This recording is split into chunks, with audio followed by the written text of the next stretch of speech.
Bonsoir à tous, en ce mercredi 30 août. Dans cette vidéo, je vais répondre à la question que beaucoup se posent par rapport à la suite. Oui, je suis arrivé avant-hier à Santiago et maintenant je fais quoi? Alors certains d'entre vous le savent parce que je leur en ai parlé personnellement avant même de partir. D'autres sans doute puisqu'ils connaissent les chemins de Compostelle et d'autres ne s'y attendent pas du tout. Quoi qu'il en soit, j'ai bien réfléchi, il n'y avait pas de certitude pour moi à ce niveau-là, mais j'ai pris la décision de continuer un petit bout de chemin. Alors attention, je vais quand même spécifier par rapport à ça quelque chose. Je vais continuer un bout de chemin, mais je ne ferai pas de vidéos quotidiennes dessus. Il faut savoir que j'ai beaucoup de plaisir à faire toutes ces vidéos jour après jour, toutes ces journées de bonheur que je vous ai expliquées. Mais à chaque fois, c'est quand même un petit peu de stress. Alors entendons-le bien, un stress, je ne parle pas d'un stress intense bien sûr, mais le stress de faire la vidéo à temps, la réflexion que j'ai par rapport au contenu, donc forcément qui occupe une partie de mes pensées pendant la journée, pendant que je marche.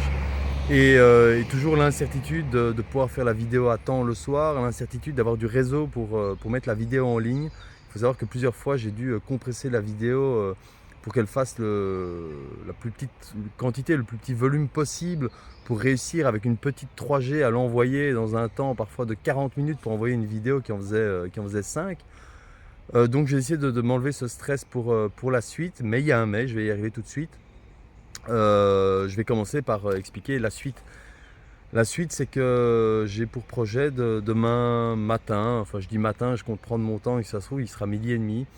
Mais je vais partir de Santiago avec Jack et on va se rendre vers Finistère ou Fistera ici en Espagne, qui signifie la fin du monde, la fin de la terre. Alors, il faut savoir que c'était une tradition depuis bien longtemps que d'aller terminer son pèlerinage là-bas. Alors il s'agit d'une petite ville qui se trouve sur la côte ouest atlantique, donc toujours en Espagne, mais avec l'Atlantique, donc c'est vraiment contre la mer. Un endroit, Fistera, où il y a un phare, et de ce phare, on peut voir un coucher de soleil normalement absolument incroyable côté ouest, là où se couche le soleil. Et donc c'était une tradition de terminer le pèlerinage là-bas. D'ailleurs également une tradition pour les pèlerins à l'époque de brûler leurs vêtements, symbole de la fin de quelque chose et puis d'un renouveau, de s'habiller autrement. Symboliquement, ça voulait dire que le pèlerin avait changé en chemin et qu'il repartait en homme nouveau. Alors depuis le début, depuis mon départ, j'avais toujours dit que si j'arrivais jusqu'à Santiago, il n'était pas impossible, je dis bien pas impossible, que j'aille jusqu'à Fistera.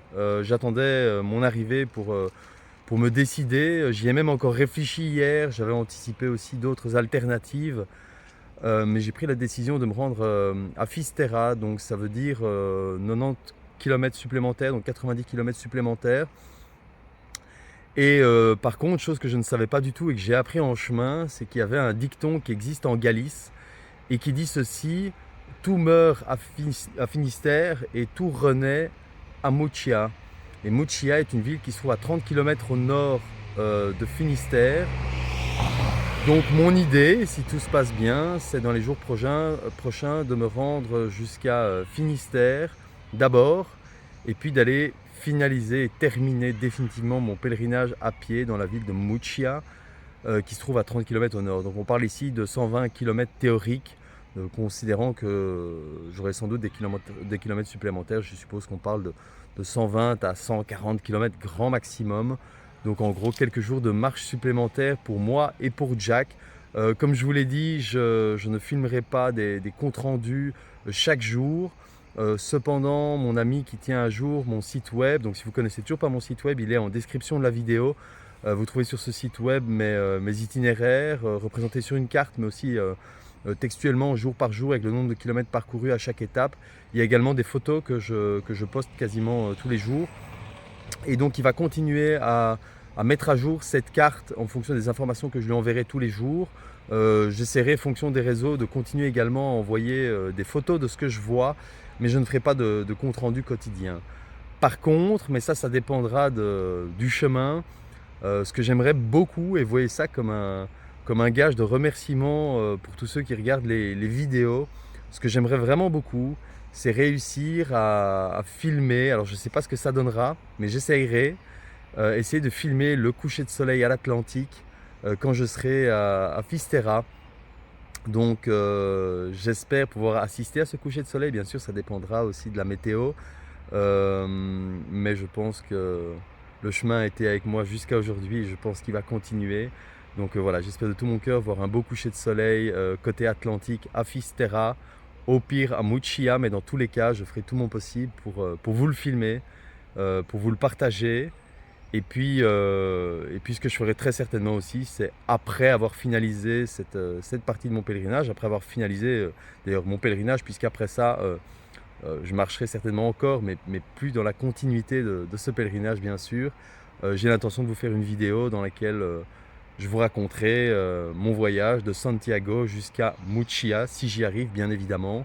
Et je vous raconterai ce que j'ai vécu, comment ça s'est passé, est-ce que j'étais en auberge, est-ce que j'ai dormi dehors.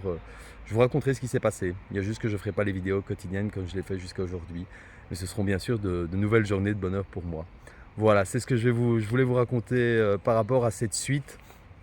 Une fois que j'aurai terminé tout ça, je rentrerai progressivement chez moi. Il y aura peut-être des arrêts au passage, c'est pas impossible. Histoire de rentrer progressivement, je ne prendrai pas un avion de Santiago à Bruxelles. Mais une chose est sûre, c'est qu'en rentrant à Bruxelles, je commencerai à faire un plan et une analyse des vidéos additionnelles que je compte faire, puisque j'ai beaucoup aimé le partage de l'expérience avec tous ceux qui étaient intéressés par ce voyage.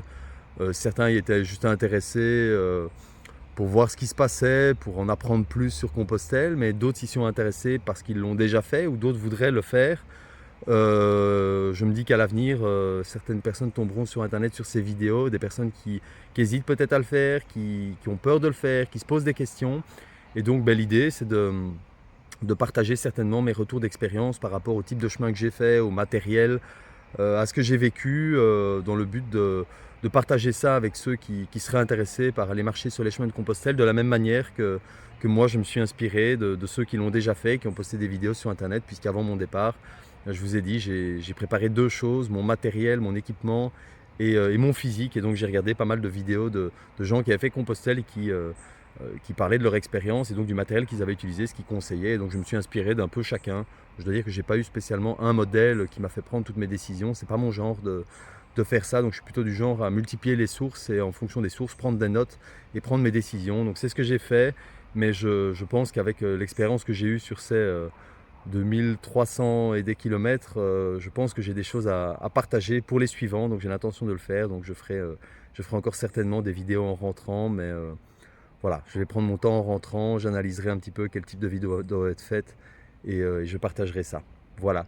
Donc pour l'instant c'est un peu un au revoir mais pas un adieu, puisque je ne ferai pas de vidéo dans les jours qui viennent, a priori. Mais je ferai tout mon possible pour que je puisse vous partager ce coucher de soleil, si j'y arrive, ce coucher de soleil que j'espère pouvoir observer à Finistère. Et puis quand j'aurai fini et finalisé mon pèlerinage, mais c'est avec plaisir que je ferai une dernière vidéo sur ce pèlerinage pour vous expliquer mon aventure de Santiago jusqu'à où je serai arrivé à ce moment-là. Voilà, ben écoutez, ça m'a fait plaisir de partager toute cette aventure avec vous, vraiment très plaisir. Et puis il y aura encore d'autres vidéos, donc c'est pas un adieu. En attendant, je vous souhaite à tous une très très belle soirée et vous le savez bien, du fond de mon cœur, je vous souhaite à tous un très bon chemin.